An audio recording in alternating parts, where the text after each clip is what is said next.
Markets are down, panic is up, and the word of the week is recession. Now, we're not economists, but even economists don't know what's going to happen next. That's right, but what we can talk about is recession-proofing your career. Can you even do that? And if so, how? Let's get into it.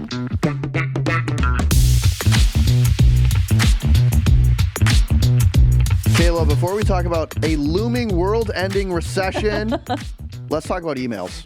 Let's do it. Something nice. We got an email from Andres, and I just want to say, I love emails. It's nice to know that the work we're doing, people actually like, and we also both love external validation. It's so true. It's the only thing that gets me up in the morning. Yep. I need more and more every day. We are driving towards a crisis. But I want to thank Andres. He wrote into morningbrew.com, and he said this: just wanted to thank you both for bringing a podcast that is very laid back and relatable. Andres, thank you. I agree. So sweet. I feel that when I'm listening to you both, it's almost like a live version of my thoughts and how I tend to rationalize things, going back and forth sometimes on different perspectives of the same things. Andres loves that. Sometimes we don't agree, Kayla. We go back and forth. I genuinely mean this from the bottom of my heart. This stuff does make my day. Yeah, it's truly. Very sweet. And also, it helps the show because it keeps us happy. But also, rating the show, leaving a review really does help put this show in other people's feeds. So if you have listened to a single episode of From My Last Email and you've enjoyed it, hopefully this one, please rate us 5 stars on Spotify. Make an Apple account, rate us 5 stars on Apple. Text it to your friends. Tell your mom about it. Text your enemy that you hate the show so they love it out of spite. Your work nemesis. Yes. Text your work nemesis that you hate it. They will love it then. Do something for us, please, because it makes us feel good. It helps grow the show. We'd really appreciate it. And thank you all for the support thus far. Truly. Now let's pivot to a much happier note, Kayla. The recession. Recession. Ba-ba-ba. So it's all that the news is talking about. Of course. And we're not here to talk about how markets work, what a tariff is, because guess what? I have no idea. You probably do. You worked at a bank. I do. But where I want to take this conversation, because I think this is top of mind for everyone, is recession-proofing your career. Every time a recession rolls around, there is a subsequent article and news segment about how do you recession-proof your career. Yep. So is this even possible? Do you think you can recession-proof your career? And then if so, let's talk about what you might do to help with that. Absolutely. And I think before we talk about all of that, it's important to level set that we're talking about recession-proofing your career. That does not mean that we are so confident that a recession is going to happen. Correct. We have no idea what's going to happen next. Truly. Nor, nobody else knows, right? So the reality is this is a potentially dark time. There's a few things that happen in recessions. I'd like to go through them, and then maybe we can talk about setting the scene a little and recession. Okay, so I was like, we don't know, and then you're like, actually, I do. No. I was a banker, and here's how recessions work. That's not true. Please educate me. Well, no, you know this, but the reality is, here's what happens in a recession, right? Is people start losing their jobs. Companies are concerned about the future. They cannot plan. There's a lot of uncertainty. They don't know what's going to happen next. So they start doing layoffs. They start freezing hires. They start reducing their investments. And that kind of starts a self-fulfilling prophecy, which means that people are less employed, or they are not getting raises, they're not getting promoted, or they're losing their jobs. So they're decreasing their spending, which means that businesses then have less revenue and they continue to lay off and hire, freeze, spend less, invest less. And so that continues down a pretty dark spiral. This has happened quite a few times. If you're a millennial like us, this is not unfamiliar territory, right? The most recent times that we've seen a recession was obviously the 2007, 2008 the Great Recession. And COVID. So technically, a recession is defined as 2 consecutive quarters of GDP decline. That doesn't really matter right now because COVID technically was a recession, even though it wasn't 2 quarters. But, it got real bad for a second. And so if this is what's going to happen, there are chances that you could be facing underemployment or unemployment, not because you're bad at your job. Not because you're a bad person. Not because you're a bad person, but because this is the economic reality that we might be living in. So what can you do to prepare? Yes. One, let me just say, on behalf of the audience, I loved Econ 101 with Kayla. We should make this a recurring segment.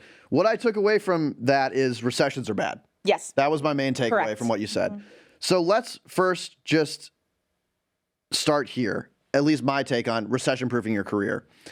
You cannot stop a recession from happening single-handedly unless you're maybe 3 people in the United States government. And they're all not doing what they need to do. So if you're listening to this, like, there are macro conditions that you cannot influence. You are not going to stop a recession single-handedly. I want to make that very clear. The second thing is, if you get laid off at any time, it doesn't make you a bad person. It doesn't mean you'll never find a job you love. I want to start there because I think in uncertain times, people get really worried. And I think the natural reaction to hearing about the recession is to start a doom loop, doom scroll. All you're reading about is recession is coming, recession is coming. It stresses you out. And in fact, it probably makes you worse at your job, more stressed. I'm not saying stay uninformed, but like, knowing that you can't control it, I want to focus this episode on what you can control.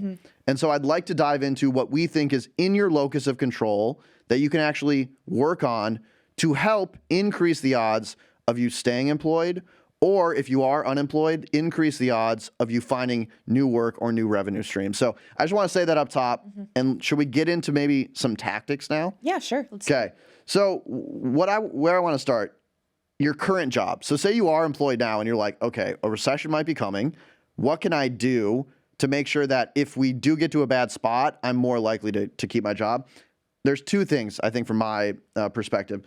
The first is making your job less fuzzy. We talk about this all the time, but if you can demonstrate how your job ties directly to revenue and communicate that frequently to your boss, if there has to be a tough decision, they're going to know your value. I think there's a ton of people at companies doing a ton of great work, but they're not communicating the value prop of what they're doing. They're not tying it to revenue. And when a tough decision has to be made, they tend to be the first people to get laid off, unfortunately. And it's not because they're not adding value. It's just maybe they haven't expressed how they are to their boss. So making sure the people that ultimately run the company know that you're adding value is really, really important. Making your job less fuzzy, tying it to revenue in some way, critical. Yeah, and a note on that is it might feel like you're so far removed from the dollars and cents behind a company, but you're not, right? You were hired for a reason. And for example, let's take HR, right? Because you're not directly tied to revenue. Yeah. The work you're doing every day, technically, you're considered a cost center. That does not mean that you are not tied to revenue. If you can find, continue to message up the dollars and cents of the people that you're hiring. Hey, I'm working on hiring another salesperson. On average, the salespeople that I've hired have brought in $300,000 in revenue for the company. Like, a reminder of the impact that you're having is very, very helpful there, even if it feels like I'm not doing much to add to the revenue. Another example, let's say graphic design, right? That's one that is very typically feels 3 or 4 steps removed from revenue. But if you're making your branding unique, interesting, stick out among a list of brands, right? You want to grab, the millionth soda can on the shelf, right? And your graphic design work is making that impact. Figure out how to quantify it. Even if it's not a dollar number, it's like, if I did a worse job, we would have lower sales. Yeah. I think the point, if you are working in a department that is colloquially called a cost center, this is really important. Yeah. And I love that idea of taking some of this qualitative stuff and just making it more quantitative. And sometimes you have to do some thinking about how you can, but I think that is step 1. And I think it's really good advice. The second thing that I had on my list is there's this concept of T-based skills, which you hear all the time, which is basically you have domain expertise. So you're going down vertical, but you also have this horizontal layer of expertise that is pretty cross-functional. And they've done a ton of research on who sticks around in hard times in companies. And it tends to be people that have these T-based skills. It was pretty interesting. The IDEO CEO, the design firm, in the 1990s, started talking about T-based skills. And McKinsey was using this internally in the 1980s. I was very interested of where this concept came from. And they found that these people stick around because they have better communication skills. You understand broadly what's happening at the company because of that horizontal expertise. They have a lot of flexibility, again, because of that wide skill set. They can bounce around and move around. And then you have developed hard and soft skills, which make you quite versatile. So I think the key word when you're thinking about a recession is resilience, and it's making your career more resilient. And this T-based skill set is really important to develop to do that. Yeah, so I agree with all of that, and to kind of push back like one level above, I don't really think you can recession-proof your career. Like I think it's very difficult to feel confident that you're doing the right steps to not, get laid off or to not have the company go under. Where I think your tactics are extremely, extremely useful, first is feeling like you're building resiliency and actually building that resiliency into your career, and also reducing anxiety for yourself. Like anxiety is suffering twice, right? Like, like if I'm worried about a recession and that's taking up brain space, I'm like not doing other things. Yeah. And you're inflicting the pain of a recession on yourself before it's even happens. Right. Yes. I feel like I'm talking to my therapist. I know. Right. This is a conversation I've actually had with a therapist. But it's focusing on what you can control, right? But it's also reducing that fear that you have. And I think that that's one of the best things that you can do. Another thing is like, we've been talking a lot over the past year. I think we're at actually exactly a year. Wow. Happy birthday to us. Crazy. Anyways, we've been talking a lot about this for the past year. It's like implementing boundaries and taking a step back from work and like, act your wage or whatever, like do 60% and, like make sure that you're like, should you do the job or the promotion first, whatever. This is not that time. Right? Like there is times for you to have boundaries. And I'm not saying this is somebody that's like a grinder or whatever. Like now is not the time, especially if you're somebody who's feeling a little bit anxious about the next steps and about what the economic environment might look like in the next 6 months. Unfortunately, this is time where you like kind of switch on a little bit. Maybe you're taking on new projects to prove to senior leadership that you can be resilient. You can take on multiple jobs if unfortunately layoffs have to happen. You can be like placed on a weird project that nobody else wants to do. So I think now is the time to start raising your hand a little bit more. Feel like your fingers are in more pots, you know? And maybe that could help you feel a little bit more secure in your job. Kaila has turned her back on the 60% crew. I know. When they needed her the most. I'm sorry. No, I think it's great advice, particularly like the project thing. It's like, just like get involved in a lot of stuff and then you'll be harder to lay off. It's like you're just laying your web and they're like, we can't cut this guy. He's like all over the place. Yeah. So I do agree. And I agree with you. You can't fully recession-proof your career. But what I think is critical is like, we're not saying you listen to this episode, you'll never get fired. Right. But I'm also not saying there's nothing you can do. And I think having that as a binary choice is really, I think, the wrong approach. I do think there's things you can do to increase your odds of keeping your job, or if you lose your job, unfortunately, finding a new one faster. And I think that is the right mindset to have. Again, you can't control the macro.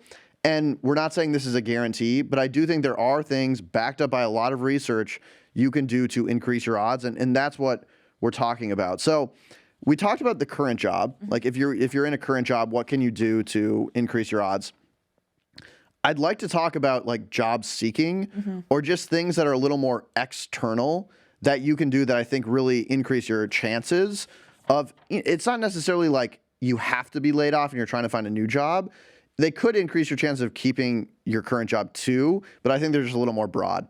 So the first one is, we've talked about this a lot, weak ties. Developing a high quality professional network is so paramount. And unfortunately, I think this is one of those things you have to do in good times. You like build a network before you need it. And I think a lot of people are like, I don't need a network. Like, I love my job. Well, yeah, but if a bad time like we might be seeing comes up, that's when you actually do need your network. And so I think starting that now, if you're not on that journey, like really, really important. They have done so much research on the power of weak ties. It started 1973 by this Stanford sociologist, Mark Graneder, who studied casual acquaintances. And he found that your weak ties are actually the things that surface the most opportunities for you, help you find new jobs faster. And so they've continued on this really seminal paper. And they did this really interesting study where they looked at all of LinkedIn's data. It was like MIT, Harvard, another smart school, went in with LinkedIn. They looked at all their data. And they actually found that what Mark was talking about 50 years ago is very true. And the best weak tie is someone you have 10 LinkedIn connections with. So they're like moderately weak. You probably don't know them like super intimately because if you did, like you'd have 200 plus connections with them. These are people that like you have a few ties with. It's knowing those people who then have their own networks, their own opportunities that they're surfacing, and you have enough of a tie to like reach out to them and be like, hey, like I just got laid off. I see that you're friends with this person. Could you intro me? It's those people that are going to help you land your next thing faster. So build a network. I think it's so important. Yeah, that's hilarious because if I have 10 connections with someone on LinkedIn, we're like best friends. 200 connections. I'm like, who is this person? Yeah, I guess for those that don't have so many connections. I'm not as LinkedIn fluency as you are. And we'll be right back after this. Okay, back to the show. But no, I think that makes sense. And I think this is one of those things that can help you reduce the anxiety around layoffs, right? And it's building your resiliency. So that was one of my tactics, which is, maintain your networks and your professional connections, especially now more than ever. If you have to be more visible, if you are comfortable with that, then now is a good time to start maybe posting, maybe attending certain events. Again, now is not the time to like protect your peace. I don't think it's like healthy forever, but for the short term, let's get out there, and maybe I won't take my own advice, but I'm going to bring Kaila to some happy hours now. Sure. I have to. Sure. We'll do it. And I guess like, I think what this looks like for me, just as an example. So I will admit to maybe the saddest thing ever. I post on LinkedIn every day. Yeah. Every single day. If you haven't seen it, follow him on LinkedIn. Yeah. He actually has some good tidbits. Some of it not so great. I like that you threw an actually in there. I post on LinkedIn every day. I try to go to a networking event like once a week. I went to this primary State of Startups event last week. Saw a ton of people I like kind of know. It was nice to rekindle those. You understand what's going on. It gives you a chance to reach out to people after. Then I'm in a few paid communities. So I pay $100, $250 a year. And shout out to Morning Brew. We have a learning credit that covers some of that. I'm in an Ask a Chief of Staff network. So it's a bunch of chief of staffs. I'm in a media operator community, which is a bunch of media executives and operators. And then I'm in a primary mastermind network, which is a bunch of people working in startups across chief of staff, biz ops. The reason I say this is like, just to give you some examples of, I think, communities you can join where the weak ties are kind of given to you right off the bat. You don't need to post on LinkedIn every day if that's uncomfortable for you, but I would go start joining some communities right now and building that network. Not even just for this recession, but there'll be another recession. Let's hope not. They're happening apparently every 6 months at this point. So I just think that's really, really important. If you don't have like a professional network strategy, you should get one. Yeah. And I don't have one, right? So like this is something just transparently that I've certainly been thinking about a lot more recently, which is like, am I recession proof? Like, am I resilient? Have I built in those like resiliencies or redundancies into my career? And I don't know that I have. When we're talking about like what my day-to-day looks like I sell stuff. If people aren't buying stuff, like, do I add value to the company? And like, I think the answer is still yes, because I have like every freaking new project I've got a little fingerprint on now. Yep. I'm raising my hand for a lot of stuff. And part of that is because it's my job and I'm interested. And part of that is because I want to make sure that my value is noticed. Yeah.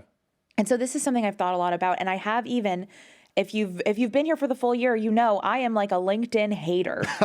I'm a networking hater. I got her. I have been thinking about posting. I haven't posted, but I've thought about it.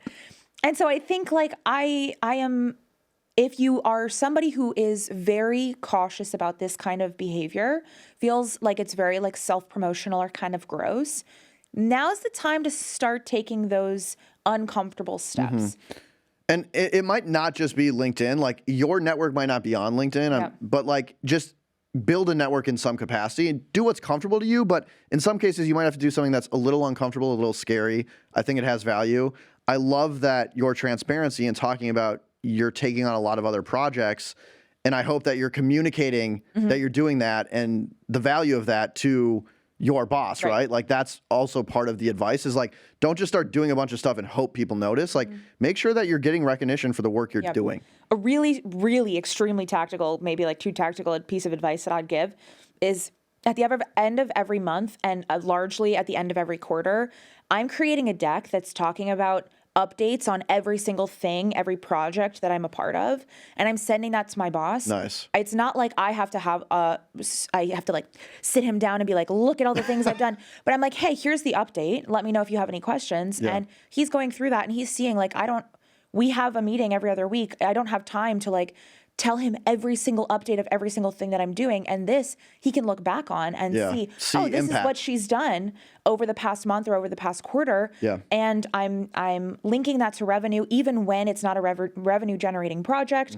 I'm talking about highlights and lowlights and plans to improve. And then that also gives me a plan for the next month. Yeah. So that's a super tactical piece of advice. If you're not doing that, you should do that anyways. I love it. Let's talk about recession-proof industries. Ugh. We often hear that this is a thing or like a recession-proof function. So what I mean by this is a recession comes around, there's going to be a ton of, if a recession comes around, there's going to be a ton of articles that like, oh, like, yeah, non-farm employment is down, but in this one industry, it's actually up. What do those industries tend to be? From my research, it's typically healthcare, government, utilities, and some technology companies. And the first three are kind of obvious. They're basically essentials. Like, if the government, I mean, now we have those, so who knows? But like those jobs tend to be a little stickier. Yeah. Healthcare, like people still need hospitals, people still get sick. It's not saying that everyone is safe in these industries, but they tend to be a little more resilient. Utility companies, like we still need energy, we still need heat. And then I think some technology, because it's digital, the cost structure is different, the margins are a lot higher. Those can be a little more resilient. What I found is that for those four industries in previous recessions, the drop in employment was 5% or less. So it was according to pre-recession levels. So they didn't fluctuate as much as some other things that saw 25% or higher reductions in force. I don't think there's anything really actionable. I wouldn't say like quit your job and go get a healthcare job right now. I think it's just something that we need to talk about when we're talking about recession proofing. Yeah. So, I mean, basically when you're thinking about how people spend their money and how like economies operate. Yeah. This is the broader lesson. There's smart. necessities and then there's discretionary spending. Necessities include I need heat and I need an ER. And I'm sick. Yeah. There's also grocery stores, consumer staples, like those will probably go to, for example, if you're looking at groceries, Whole Foods or like, specialty markets, they might see a decrease in spending. Costco is probably going to continue, if not grow, in terms of spending because people are looking for low-cost ways to feed themselves. Because their hot dogs are $1.50. Exactly. That's a recession-proof. That is. They will never change that price. Very true. But there's, I think one of the things that we can fall into a trap when we're talking about this of, so then you should just quit your job and like go to Costco or like. You should just quit your job and become a doctor. Right. Like, what are you talking? Like, it's like, yeah, healthcare is safe, but like, if you're not in healthcare, like, this is not actionable advice. It's the same. Okay. Like, should I become a funeral director? Because like people are going to keep dying. Like, unless you're like dying. Shit, that's actually, that's a good point. Unless you're like dying to be in the profession. Yeah. Pun intended. Funny. Okay. I see. You shouldn't quit your job and pivot into a different career because you're anticipating a recession. Correct. I want to talk about functions that are a little recession proof because I think that is more actionable or a good way to think about it. Sure.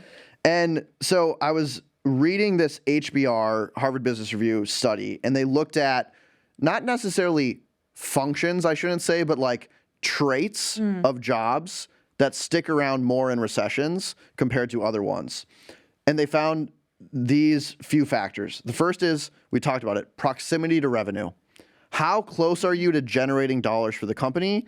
And if you feel far away, figure out a way to get closer. Make your job less fuzzy, make it more quantitative. The second thing, measurable ROI. Going back to this deck that you send that outlines like, this is my impact. If you cannot say, this is my impact, to be very clear about that, your odds of getting laid off, unfortunately, go up.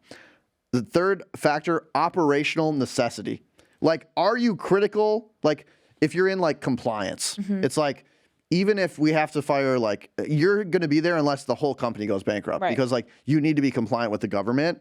That actually was the fourth factor, was regulatory compliance. But operational necessity, you keep the lights on in some factor, like you're the only finance person, like you're going to stick around until the bitter end because you need to make sure the books are good. So if you can think about proximity to revenue, measurable ROI, operational necessity, regulatory compliance is probably like you either do it or you don't. Those three things, they found there was a 63% lower layoff rate if you had all of these factors involved. So I think, again, just more advice. What can you do for your like existing job is those three factors can make you not guaranteed to stick around forever, but increase your odds of sticking around. Yeah, that makes a lot of sense. And also, if you don't feel like you have those three traits, how can you raise your hand for opportunities that maybe aren't a new job within your company, but are, again, putting your hand into some projects that would increase your, direct relationship with revenue or increase your ROI. Yep. So I think that makes sense. It's a pretty good point. I want to talk about two more. The first one is digital upskilling, kind of buzzy word, basically like staying abreast of new tools and technologies. The MIT did this interesting research where they looked at the impact of automation on manufacturing. And, there's a trend where automation does replace workers, particularly in the manufacturing sector, but they found like, what is the common trait of workers that stick around? And they found it was actually complementary, that they didn't like say, oh, the robot is going to take my job, so I'm out of a job, there's nothing I can do. They said, the robot is going to take my job. How do I understand what the robot can do and can't do? And how do I complement what it can do? So the sum of me plus robot is actually quite high. And so I think that's a lesson for us all. We're going to do a new episode on AI, and this is not the time or place to talk deeply about this, but there's a lot of tools and technology out there. And I think you can have this reactive, I hate it, I don't want to learn it, and like I do. It's going to take my job, or it's not, like there's nothing I can do. Okay. Or you can have a proactive, like, look, even if you don't like it, you're probably not going to single-handedly stop a technology from being developed. So it's going to come online. And if you can embrace it up to a degree you're comfortable and say, okay, it's going to do this, that removes some of these things I was going to do. But if I get really good at this tool, it allows me to team up with it and have a much larger impact. You will be much more likely to stick around in your company. So I think embracing new tools and embracing new technologies and complementing them is a really important thing. And I think as we get older, it's harder to stay like in tune with new technologies. And I think you just stop caring. You're like, I can't learn the metaverse. I can't do it. You Leave probably me don't alone. have to. I think you're fine on that one. Yeah, that one's probably fine. But I just think it's really good advice. If you're early in your career, sometimes this comes easier. But as you get older, it can be a little harder. Even me, I'm like, I don't want to learn these new tools. But you have to. And I think that's really important to do, particularly as we maybe head into a recession. Yeah. And again, unfortunately, this is kind of where I change my tune. I think there's times to have, strong opinions about things, and there's times to kind of be a little bit more lax. And unfortunately, you know this as well. I tried an AI tool for the first time There this we week. go. Let's go, Kayla. I'm trying to increase my impact and increase the perception of my impact right now. Again, I'm not saying like I'm first in line if there's a layoff. I feel pretty strongly that I'm pretty baked into the Morning Brew ecosystem. I mean, we have this podcast. Why would they fire us here, But no. I mean, like, I feel pretty good in terms of my standing, and I'm trying to put myself in the position of I want to be as strong as possible. There are probably people, you might be one of them, that feels like, you're kind of teetering on the edge. You're very anxious about what could happen if there are layoffs. It's not necessarily that you're not good at your job and therefore you're the first to go. It could be the boss you have. It could be the role you're in. And so for me, I'm taking some extra steps. I'm going a little bit more above and beyond than I normally would in order to feel Like I myself am more confident in my positioning, and I suggest that you do the same. Again, this is short term. I think this should only be a few months until you have more clarity, but I do think there's times to step back and there's times to step forward, and unfortunately, it's time to step in. It's time to lock in, you guys. Can you Yes. believe that I'm the one saying this? I love it. Kayla's in lock-in mode. I think it's great advice. The last thing I want to talk about is, I would say, like strategic side projects / side hustles that can make you a little more money. Because when we're talking about recession, we're talking about finances. Yeah. And the worst, not the worst, but one of the worst feelings you can have is to feel financially vulnerable. And that's, I mean, the real sadness about recessions is like you lose your job. Like you've lost a lot of maybe your purpose, your community, you're not getting paychecks. Like that's a scary place to be. And so is there something you can do where you feel like even if I lost my current job, I would have another income stream or two coming in that would at least give me a little financial resilience?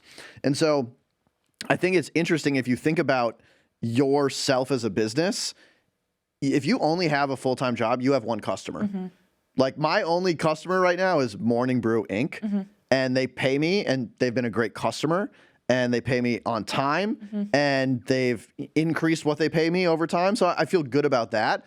But putting it in that terms, it's like if we were Morning Brew and we only had one customer, we'd be freaking out, right? We'd be like, holy shit, we need to diversify. Right. So I think applying that lens to yourself and saying, okay, like, is there something else I can do to make money? If that is like driving Uber, if that's launching your own newsletter, if that's providing a digital service, if that's freelancing, not that you need to go all in right now, or not that you even need to turn it on right now, but I think start thinking about that. So if you are in the unfortunate position where you get laid off, you have a plan B or a plan C that you can turn on pretty quickly to at least give you some confidence, maybe a little income. You probably won't replace all of it.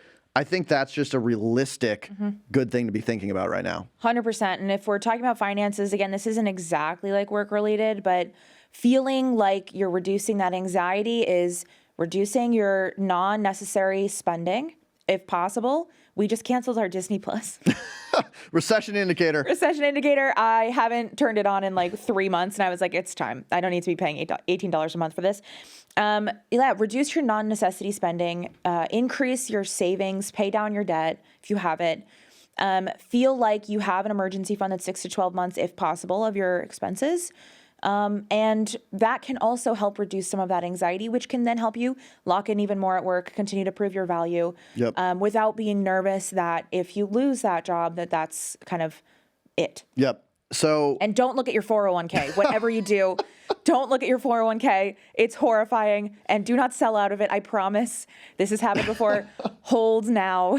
You don't have to buy the dip. We're not going to be talking about that. We are not financial advisors. No, but yeah. I have to say that so the lawyers don't of course. But just don't look at it. Yeah. Well, I think the broader point, and we'll end on this, is, again, the looking at it every single day, you can't control it. I think now is just a really good time. Talk about protecting your peace. Focus on what you can control. You can't control the macro environment. It could be incredible tomorrow. Like we literally have no idea. Right. We're not saying a recession is coming. We're just saying like, hey, like people are talking about it. So it made us think, how would we go about recession-proof our career? And I hope that what we shared is helpful. But I do think the best piece of advice for almost any time, good, bad, or otherwise, focus on what you can control. And just try your best in that domain and have a plan B and let the chips fall where they may. So yes, don't check your 401k every day. I hope that this was valuable. And the last thing I'll say, and then I'll throw it over to you, Kayla, like, again, if you are in the unfortunate position where you do get a layoff at any time, you're not a bad person. It doesn't mean you're not valued in society. Like, shit happens. And we hope that what we shared on this episode can increase your chance of not happening, or if it does, give you some confidence that there will be a better path forward down the road. Yeah, and it doesn't mean you're bad at your job. It doesn't mean, your former identity is worthless. I completely understand those feelings, but Don't worry. Yeah. Yeah. It's not you. It's them. Okay. So should we roll the credits, Let's Kayla? do it. Our producer is Michaela Heck. Our technical director is Lonnie Fiskus. Alicia Nam is a senior strategist. And our president is Devin Emery. This show is a production of Morning Brew. Thanks for listening, and we'll see you next week. And fingers crossed, there's no recession. Knock, knock. Hello. That's that recession knocking. That's that me recession.